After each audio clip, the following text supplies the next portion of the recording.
Hello hi नमस्कार, स्वागत है आप सभी का मैग्नेट ब्रेन्स पे। मेरा नाम आशीष कपलेश। बनाने जा रहे हैं आज हम हमारे क्वेश्चन नंबर 10, 11 एंड 12। भाई आपको याद हो तो सिंपल हार्मोनिक मोशन एक्सरसाइज चल रही थी और इससे पहले वाले सेशन में हमने क्वेश्चन नंबर 9 तक कहानी सॉल्व कर ली थी। तो आज के इस छोटे से वीडियो में हम करेंगे बाकी के अपने 3 सवाल। तो देखते हैं क्या कहते हैं ये सवाल। बेटा पेन और पेपर लेके तैयार बैठना, क्योंकि मौका तो पहला आप ही को मिलेगा। तो ये रहा पहला सवाल आज के सेशन का। A block suspended from the vertical spring is in the equilibrium। कोई भी ब्लॉक है जो कि एक वर्टिकल स्प्रिंग से अटैच्ड है और वो ब्लॉक इक्विलिब्रियम में है। Show that the extension of the spring equals the length of an equivalent simple pendulum, that is a pendulum having the frequency same as that of the block। समझे बात को। इसी प्रकार एक सवाल मैंने आपको लास्ट सेशन में भी कराया था, जहां पे बोला था कि अगर आप किसी पेंडुलम का रिप्लेसमेंट ढूंढ रहे हैं तो मेक श्योर उनका time period of frequency same होनी चाहिए। ठीक है, तो यहां पे भी वही बोल रहे हैं कि एक ब्लॉक को आपने स्प्रिंग से अटैच करके सस्पेंड करके रखा और वो भी इक्विलिब्रियम में है। Show that the extension of the spring equals the length of N equivalent simple pendulum.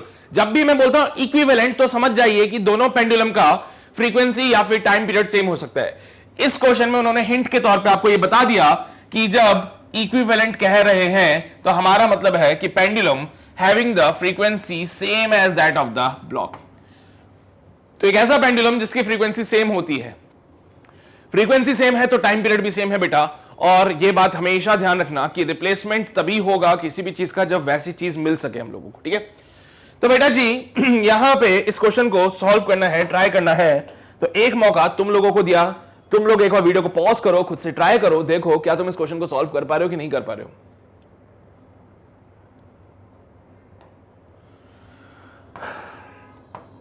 किया ट्राई? बेटा यहां पे हमें कोई वैल्यू नहीं निकाली, हमें शो करना है। यानी कि ये वो एलएचएस आरएचएस वाले क्वेश्चन हो गए है ना, तो डेराइव करना है हम लोगों को यहां पे। तो सबसे पहली लाइन में जो बात लिखी है, the block is suspended from the vertical spring. तो बेटा मैं यहां पे एक वर्टिकल स्प्रिंग बनाने जा रहा हूं और इस वर्टिकल स्प्रिंग से मैंने अटैच करके रखा है एक block. Let's say the mass of the block be m और ये स्प्रिंग से अटैच्ड है, having the spring constant be k।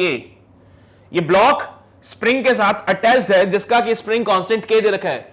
Point is कि ये अभी इक्विलिब्रियम में है और बेटा ये अगर इक्विलिब्रियम में है तो इसमें लगने वाला जो फोर्स है इन द डाउनवर्ड डायरेक्शन वो बराबर होगा इस पे लगने वाले force in the upward direction की। तो ऊपर मान लीजिए फोर्स लगा kx, तो नीचे की तरफ फोर्स लगेगा mg और इक्विलिब्रियम में होने के कारण इस पे लगने वाला नेट फोर्स होता है 0, यानी कि mg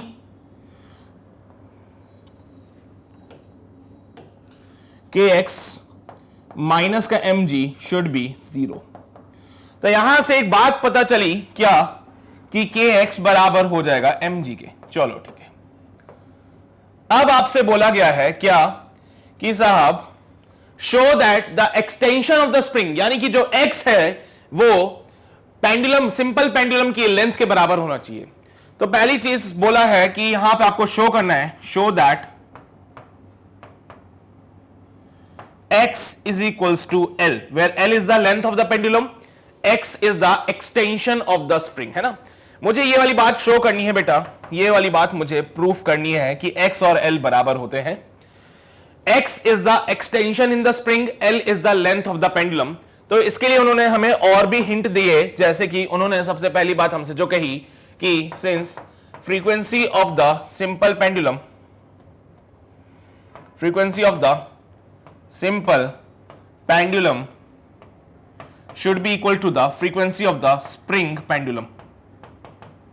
जो स्प्रिंग पेंडुलम है और जो सिंपल पेंडुलम है दोनों की फ्रीक्वेंसी सेम होनी चाहिए, ये बात इन्होंने सवाल में बोल दी है।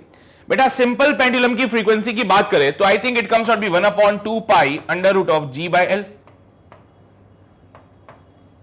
क्या यही फ्रीक्वेंसी होती है? ये कैसे निकाला? अरे यार time period of the simple pendulum 2 pi under root of l by g होता है, तो इसी का उल्टा होता है फ्रीक्वेंसी। तो फ्रीक्वेंसी कितना होगा? 1/2 pi under root of g by l। Similarly यहां पे भी this can be written as 1/2 pi under root of k by m।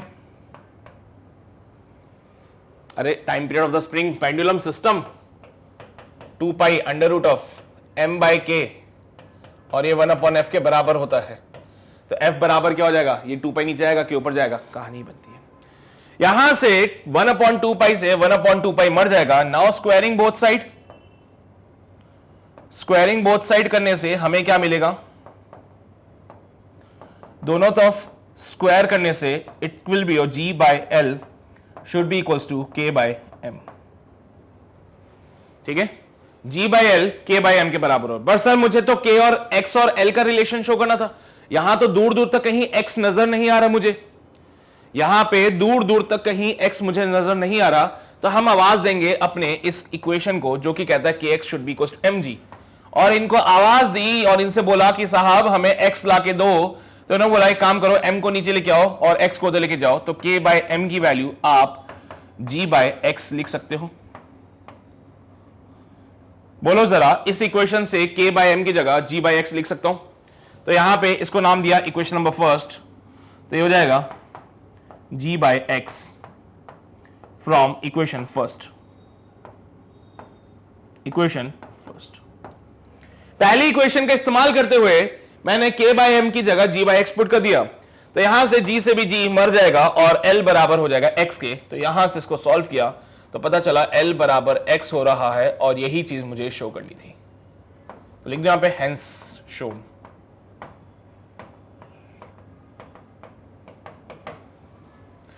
ठीक है भाई, शो करना था ना कि आपको x और l बराबर होता है, कर दिया शो मैंने, यही है LHS इक्वल्स टू RHS, है ना। तो चलिए भाई, हलवा सा सवाल था, फटाफट से इसको छाप लो, फिर हम आगे बढ़ते हैं। बट एक बात देखो, ये तो तुम भी कर लेते, जो मुझे सिखाना है वो ये है कि अगर वो बोलता है इक्विवेलेंट, यानी कि उनकी फ्रीक्वेंसी या फिर टाइम पीरियड को सेम रखना, किसी भी एक पेंडुलम को जब आप रिप्लेस कर रहे हो तो कोशिश करना कि उनके टाइम पीरियड और फ्रीक्वेंसी को चेंज ना होने दो, ठीक है, तो कहानी बन जाएगी आपकी। फिर चलिए भाई, छाप लिया सभी ने, हो गया, मिटा दूं क्या इसको मैं, बढ़े क्या अगले वाले सवाल की ओर, 11 पे आ जाते हैं। तो क्वेश्चन नंबर 11 कहता है कि एक ब्लॉक जिसका मास 0.5 kg का है, hanging from a vertical spring executes the simple harmonic motion. बेटा यहां पे एक वर्टिकल स्प्रिंग से ये लटका हुआ है और एग्जीक्यूट कर रहा है एसएचएम को। एम्पलीट्यूड दे दिया है साहब इन्होंने 0.1 मीटर का, और जो टाइम पीरियड है वो भी दे दिया 0.314 सेकेंड्स का।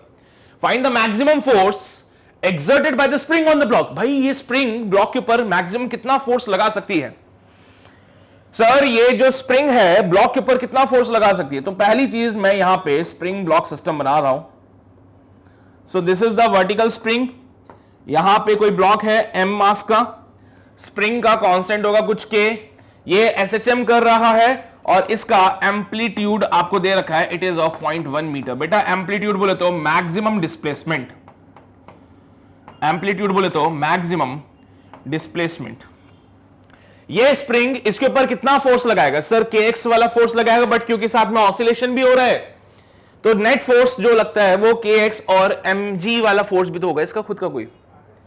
तो हमने बोला एम्पलीट्यूड तो 0.1 दे दिया साहब, साथ ही साथ टाइम पीरियड इन्होंने 0.314 सेकेंड्स का दे दिया, और एम्पलीट्यूड और टाइम पीरियड देने के बाद मास भी इन्होंने 0.5 kg का हमें दे दिया। तो पहली चीज तो इस बॉक्स के ऊपर कौन कौन से फोर्स लगने वाले ये बताओ मुझे। सब बॉक्स के ऊपर mg लगेगा नीचे की तरफ, हाँ बिल्कुल सही बोले। उसके अलावा स्प्रिंग फोर्स लगेगा ऊपर की तरफ, बिल्कुल सही बात है। तो बॉक्स के ऊपर जो फोर्स लगा सकता है spring, that will be of the spring force. तो साहब यहां पे एक तो होगा स्प्रिंग फोर्स, और ये स्प्रिंग फोर्स क्यों लगा, क्योंकि स्प्रिंग में आया इलोंगेशन और कंप्रेशन। स्प्रिंग फोर्स क्यों आता है, क्योंकि ये स्प्रिंग अभी ऑसिलेशन हो रहा है बेटा, इसका ऑसिलेशन होने की वजह से ये स्प्रिंग एक बार तो इलोंगेट होती है और एक बार कंप्रेस होती है। ऑसिलेशन होने के कारण ये स्प्रिंग एक बार इलोंगेट हो रही है, एक बार कंप्रेस हो रही है, जिसके कारण स्प्रिंग फोर्स आ रहा है which is given bye kx। तो साहब यहां पे ये जो स्प्रिंग फोर्स है इसका मैक्सिमम वैल्यू कितना हो सकता है, इसका मैक्सिमम वैल्यू तभी मिलेगा जब आप x का मैक्सिमम वैल्यू पुट करेंगे। बोलो ना, ये स्प्रिंग फोर्स की मैक्सिमम वैल्यू कब मिलेगी, जब हम x का मैक्सिमम वैल्यू पुट करेंगे। भाई x का मैक्सिमम वैल्यू तो एम्पलीट्यूड कहलाता है, तो स्प्रिंग फोर्स की जो मैक्सिमम वैल्यू हमें मिल सकती है it will be of ka। बेटा वैसे तो यहां पे माइनस का साइन भी आता है और माइनस का साइन यही बताता है कि डिस्प्लेसमेंट के अपोजिट डायरेक्शन में स्प्रिंग फोर्स लगेगा। तो एक तो स्प्रिंग फोर्स, स्प्रिंग क्या क्या फोर्स लगा सकता है सर? एक तो स्प्रिंग फोर्स होगा kx, it is given bye k into x of maximum, क्योंकि मैक्सिमम फोर्स है ये सवाल में बोला है maximum force exerted by the spring. तो एक तो ये हो जाएगा। बेटा जी k कहां से निकालें? ओहो, k के बारे में तो दे ही नहीं रखा कुछ इन्होंने, क्या करें सर? तो उसके लिए टाइम पीरियड दिया आपको, उसने बोला कि आप एक काम करो टाइम पीरियड का इस्तेमाल करो। तो इसको तो डब्बे में बंद कर लेते हैं, इक्वेशन नंबर 1 नाम दे देते हैं, और यहां से पहले टाइम पीरियड का इस्तेमाल करते हुए हम फाइंड करेंगे k का वैल्यू। बेटा जी टाइम पीरियड का फॉर्मूला लगाया 2 pi under root of m by k, और टाइम पीरियड की जगह 0.314। कहां सॉल्व करूं इसको मैं? बेटा मैं इसको यहां सॉल्व करने जा रहा हूं, चलेगा क्या? इसको मैं वहां सॉल्व कर दूं, चलेगा? चलो भाई। सो टाइम पीरियड की जगह पे this can be written as 0.314 should be equals to 2 multiply by pi की जगह 3.14 अंडर रूट ऑफ, बेटा मास की जगह 0.5 डिवाइडेड बाय k। तो पॉइंट हटा दिया, अपॉन में 3 जीरो आए, पॉइंट हटा दिया, अपॉन में 2 जीरो आए, 2 जीरो से ये 2 जीरो खत्म, 314 से 314 ये खत्म, तो 1/10 should be equals to 2 under root of 0.5 divided by k। तो भाई दोनों तो स्क्वायरिंग करनी पड़ेगी, तो यहां पे तो 1/100 हो जाएगा, it should be equals to 2 multiply by 0.5 upon में k। ओके चलो ठीक है, ये 4 हो जाएगा, स्क्वायरिंग की ना हमने क्योंकि यहां पे, तो 4 चल जा भाई, गुस्सा नहीं होते, 4 इंटू 0.5 डिवाइड बाय के। भाई 0.5 का पॉइंट हटाया, एक जीरो साथ में लगाया, जीरो से तो जीरो खत्म हो जाएगा, 5 4 20 हो जाएगा, के का वैल्यू बनेगा 200 न्यूटन मीटर। के का जो वैल्यू होगा it will be of 200 newton metre. तो भाई साहब के का वैल्यू मिल गया? हाँ सर मिल गया। इस के को उठा दो और पुट कर दो फर्स्ट इक्वेशन में, के का वैल्यू उठा के पुट कर दीजिए फर्स्ट इक्वेशन में, और जैसे ही आपने के का वैल्यू उठा के फर्स्ट इक्वेशन में पुट करा, you will get the maximum force which is applied by the spring। k का वैल्यू उठाओ और फेंक दो फर्स्ट इक्वेशन में। जैसे ही आपने k का वैल्यू उठा के फर्स्ट इक्वेशन में रखा, you will get the values Fs spring force का maximum value which is your k of a, k की जगह 200 पुट किया, एम्पलीट्यूड की जगह पे, एम्पलीट्यूड कितना है? 0.1 सर, 0.1 पुट कर दीजिए, it will be of 20 Newton. अच्छा ये तो चलो इसलिए लगाया क्योंकि साहब इलोंगेशन और कंप्रेशन हो रहा था, ये वाला तो इसलिए लगाया कि इलोंगेशन और कंप्रेशन हो रहा था। क्या इसके अलावा स्प्रिंग कोई और काम भी कर रहा है? हाँ सर कर रहा है। क्या? उसके वेट को बैलेंस करने का काम भी तो कर रहा है साथ में। तो एक और फोर्स जो यहां पे एड ऑन होगा दैट विल बी, तो यहां पे जो टोटल फोर्स आएगा that will be the spring force plus weight of the block. वो स्प्रिंग क्या क्या कर रहा है भाई सर? एक तो स्प्रिंग में कंप्रेशन इलोंगेशन की वजह से स्प्रिंग फोर्स आया, दूसरा इसका वेट उसको भी तो बैलेंस कौन कर रहा है? स्प्रिंग फोर्स कर रहा है। तो साहब स्प्रिंग जो है कौन कौन से फोर्स लगाता है? एक तो खुद का स्प्रिंग फोर्स और उसके वेट को बैलेंस भी कर रहा है।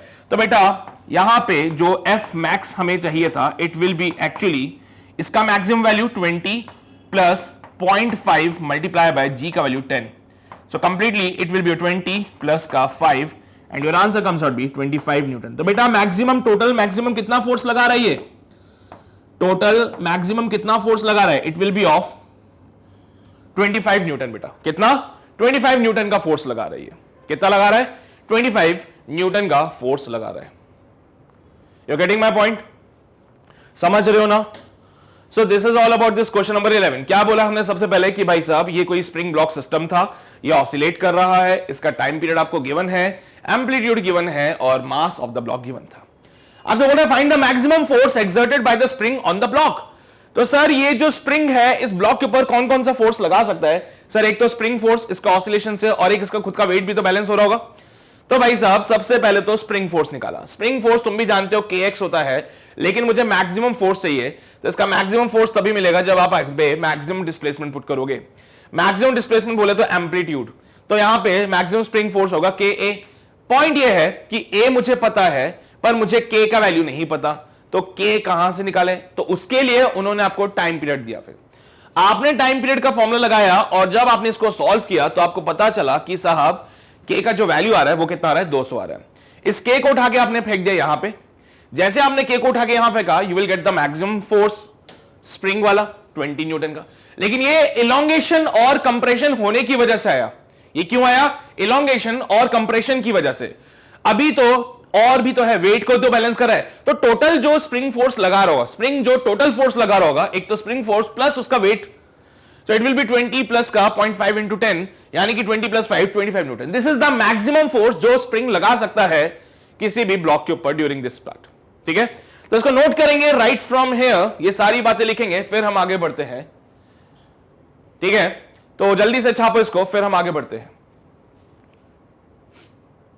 छाप लिया सभी ने, नोट किया? ओके, तो यहां पे आओ, यहां पे आके this is the final answer. हमें लग रहा था कि वो 20 होना चाहिए था, बट वो 20 नहीं, हम उसके वेट को कंसीडर नहीं कर रहे थे एक्चुअली पहले। ठीक है, तो यहां पे हमारा सवाल ये भी होता है समाप्त। तो नोट किया सभी ने? चलिए, बेहतरीन। तो बढ़ते हैं बेटा जी अगले सवाल पे। क्वेश्चन नंबर 11 के बाद क्वेश्चन नंबर 12 क्या कहता है हमसे? A body of mass 2 kg suspended through a vertical spring executes the simple harmonic motion of period 4 seconds. If the oscillation are stopped and the body hangs in the equilibrium, find the potential energy stored. बेटा क्या आ रहा है? एक body जिसका मास 2 kg का है, एक vertical spring से लटका के रखा है, एग्जीक्यूट कर रहा है simple harmonic motion, time period भी दे दिया है 4 सेकंड का है। अगर ऑसिलेशन को रोक दे एंड बॉडी इक्विलिब्रियम में आ जाए तो कितना यहां पे एनर्जी उसके अंदर स्टोर हुई है, क्योंकि ऑसिलेशन कर रहा है तो मैं पता है स्प्रिंग में एलोंगेशन और कंप्रेशन के कारण एक एनर्जी स्टोर होती है, that will be the spring potential energy. तो वो कितनी होगी ये आपको बताना है। पहला ट्राई तुम करो, उसके बाद मैं बताता हूं कैसे करना इस क्वेश्चन को सॉल्व। चलिए भाई, तो दिमाग लगा लिया, सोच लिया क्या कर सकते सवाल में, तो मेरी बारी, मैं बताता हूं कैसे सॉल्व करना है इसको। बॉडी का मास 2 kg दे रखा है तुम लोगों को, इसके अलावा इसको सस्पेंड किया थ्रू अ वर्टिकल स्प्रिंग और ये एग्जीक्यूट कर रहा है simple harmonic motion such that the time period is given by 4 seconds. If the oscillation are stopped and the body hangs in the equilibrium, find the potential energy. भाई जब जो potential energy store होती है it is given by half of K X का square. अब ये दोबारा मत पूछना कि आया कहां से, दोबारा तो क्या, मैंने तुम्हें बता दिया था कि पोटेंशियल एनर्जी का फॉर्मूला होता है हाफ के एक्स स्क्वायर, तो हम बहुत अच्छे से जानते हो। अब इस पोटेंशियल एनर्जी को फाइंड करने के लिए क्या क्या चाहिए? सर सबसे पहले तो के चाहिए, दूसरी चीज मुझे एक्स चाहिए। ये कहां से निकाले भाई वैल्यूज को? तो इसके लिए भी उसने तुम्हें मदद कर दी, बोला गया कि body oscillation are stopped and the body hangs in equilibrium. तो बेटा जी जब कोई भी बॉडी हैंग करती है इक्विलिब्रियम में, तो जितना फोर्स उस पर ऊपर लगता है उतना ही फोर्स उस पर नीचे लग रहा है, यानी कि नेट फोर्स उसके ऊपर 0 कर सकते हैं हम लोग। ये m ऊपर की तरफ फोर्स लगेगा के एक्स वाला और नीचे की तरफ फोर्स लगेगा एम जी वाला, और हम जानते हैं इक्विलिब्रियम में नेट फोर्स 0 होता है। तो नेट फोर्स 0 करने के तहत हमें जो मिला it will be your K X minus का M G should be 0। Solving it further तो के एक्स का जो वैल्यू मिलता है वो एम जी होता है। अब आप चाहें तो k का वैल्यू उठा के यहां पे mg बाय x कर सकते हैं, चाहें तो k का वैल्यू आप यहां से उठाइए mg बाय x और यहां पुट कर दीजिए। तो k का वैल्यू जब आपने लिखा तो it comes out be mg divided by x। k का वैल्यू जो आपने बोला it is mg by x, इसको उठा के यहां पुट करते हैं। Let us say this will be the equation number first, let us say this will be the equation number first. तो यहां से put the value in equation first, putting the value in equation number 1। भाई पहली equation में अगर हम ये k का वैल्यू पुट कर दें तो क्या बनेगा बेटा? Potential energy is given by half of k की जगह mg बाय x, k की जगह mg by x multiply by x का स्क्वायर। भाई एक x से x तो खत्म हो जाएगा and you are left with half of mgx। यार k वगैरह कुछ दे तो नहीं रखा था? नहीं सर, कुछ नहीं दे रखा था। उसने टाइम पीरियड जरूर दे दिया मुझे। अब टाइम पीरियड क्यों दिया है वो भी मैं बताता हूं। उसने टाइम पीरियड आपको इसलिए दे दिया ताकि अब आप x की वैल्यू निकाल सके। इसको भी डब्बे में बंद कर लो भाई, ठीक है। नंबरिंग कर देते हैं, नेमिंग मेंशन करते हैं, ये हमारी इक्वेशन नंबर 2 हो जाएगी और यहां पे ये हमारी इक्वेशन नंबर 3 हो जाएगी। हाँ, यहां ज्यादा इक्वेशंस की जरूरत पड़ने वाली है। तो अब हम चलते हैं अगली स्लाइड पे और टाइम पीरियड को भी फाइंड आउट करते हैं। तो since we know that the time period is given by, हम जानते हैं कि टाइम पीरियड होता है 2 pi under root of m by k, और सवाल में अगर आप देखें तो टाइम पीरियड दे रखा है 4 सेकेंड्स का, तो 4 is equals to 2 pi under root of m by k। 2 से 2 टाइम्स ये मर जाएगा, so 2 is equals to pi under root of m by k। Squaring both side किया, दोनों तरफ स्क्वायरिंग की, तो स्क्वायरिंग बोथ साइड्स, तो यहां से 4 इज इक्वल्स टू पाई का स्क्वायर इनटू m बाय के। क्या मुझे यहां से k का वैल्यू मिल सकता है? बिल्कुल मिल सकता है सर। और यहां से k का वैल्यू मिलेगा तो उसको उठा के हम यहां पुट करेंगे तो x का वैल्यू मिल जाएगा। वैसे हमने गलती कर दी, वहां पे हमें पता है क्या करना चाहिए था, x का वैल्यू mg बाय k करना चाहिए था। देखो भाई, यहां पे अगर आप x की जगह mg बाय k करोगे तो ज्यादा इजीली हमें इक्वेशन मिल जाती है, बट कोई बात नहीं, चलो ठीक है।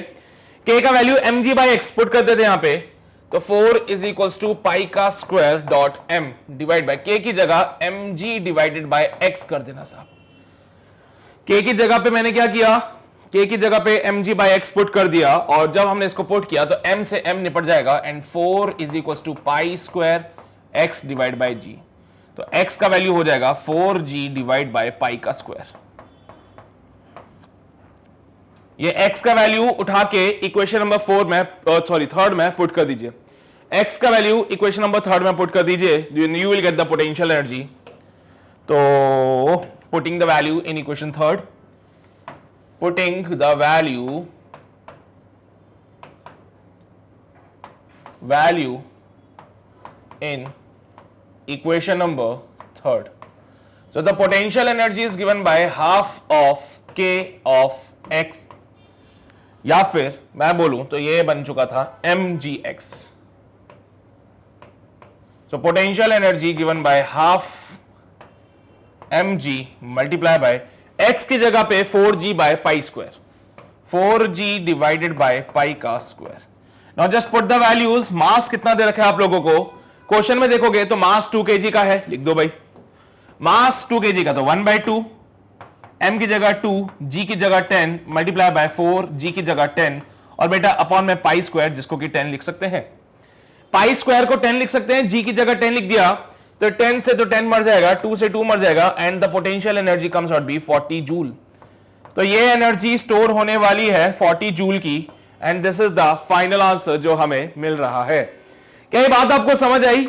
क्या अप्रोच थी हमारी? देखो भाई, उसने आपसे हिडन डेटा दे रखे थे, जैसे कि उसने आपको यहां पे मास और टाइम पीरियड दे दिया, हमने लोग कोई बात नहीं, लेकिन सुनो तो सही, उसने क्या बोला, बॉडी हैंग्स इन इक्विलिब्रियम। और जब वो बोलता है कि बॉडी हैंग्स इन इक्विलिब्रियम, तो हम समझ जाते हैं कि यहां पे kx बराबर mg होता है। तो चाहो तो यहां से k का वैल्यू निकालो, चाहो तो यहां से x का वैल्यू निकालो और उसको उठा के यहां पे पुट कर दो, तो आपको पोटेंशियल एनर्जी की एक नई इक्वेशन मिल जाएगी। जैसे कि मैंने यहां पे k का वैल्यू लिखा mg बाय x, इस k को उठा के जैसे मैंने यहां रखा तो पोटेंशियल एनर्जी मिला हाफ mgx। मास मुझे पता है, g का वैल्यू मुझे पता है, अगर x मिल जाता तो मैं पोटेंशियल एनर्जी निकाल लेता, लेकिन x मुझे नहीं पता था। उसके लिए उसने मुझे टाइम पीरियड दे दिया, कहा कि time period will be of 4 seconds. 4 seconds वाली इक्वेशन का यूज किया, क्योंकि time period of the spring mass system, time period of the spring mass system 2 pi under root m by k होता है, और टाइम पीरियड 4 होगा तो 4 equals to 2 pi under root m by k। 2 से 2 मर गया, 2 equals to pi under root m by k, squaring both side करने से 4 equals to pi square m by k। बेटा जी सॉल्व किया तो 4 equals to pi square m divide by, अब k की वैल्यू कहां से निकालोगे, तो ये लो k का वैल्यू mg बाय x था, तुमने पहले ही फाइंड करके रखा था। k की जगह mg बाय x पुट करोगे, m से m मर जाएगा, x ऊपर जाएगा, कहानी आ गई x की, which comes out be 4g by pi square. x मिल गया। Now we have the equation of the potential energy here, which is given by half mgx। भैया x लिख दो वहां पे, और x को जब आपने वहां लिखा तो पता चला कि भाई साहब it comes out be half mg, x की जगह 4g बाय पाई स्क्वायर। भाई जब सब कुछ पता है, मास पता है, g पता है, पाई स्क्वायर को 10 ले लेना, काम आसान हो जाएगा। वैसे पाई स्क्वायर का वैल्यू होता है 9.85 समथिंग, बट उसको अप्रोक्सीमेटली आप 10 ले सकते हो। सॉल्विंग के बाद we got the answer of 40 joule, this is the final answer. और अब अगर तुम्हें छापना है तो इसको जल्दी से नोट करो, फिर हम आगे बढ़ते हैं। किया नोट सभी ने? किया नोट? यहां पे आ जाओ, ये सारी बातें नोट करो जल्दी से, फिर हम आगे बढ़ते हैं। ये भी छापो, अच्छा छाप लो, हो गया। चलिए भाई, बहुत ही शानदार, बहुत ही बेहतरीन। तो यहां पे समाप्त होता है हमारा क्वेश्चन नंबर 12 और इसी के साथ समाप्त होता है हमारा आज का ये छोटा सा सेशन। उम्मीद करता हूं जो ये सवाल मैं आपको करा रहा हूं ये आपको बढ़िया तरीके से समझ आ रहे होंगे और ये ज्यादा एफिशिएंट भी होगा हमारे लिए, ताकि हम जल्दी से अपने क्वेश्चंस को देख के उनको कंप्लीटली सॉल्व कर सके। बाकी बेटा अगले सेशन में अगले क्वेश्चंस को सॉल्व किया जाएगा, तो बिल्कुल इंपॉर्टेंट है सारे सेशंस। हर एक सेशन को देखिए, जिस स्पेसिफिक क्वेश्चन में डाउट हो वो आपको मिल जाएगा, उसको आप देख सकते हो यहाँ पे, ठीक है। तो मिलते हैं आपसे अगले सेशन में, तब तक अपनी पढ़ाई करते रहिए। All the very best.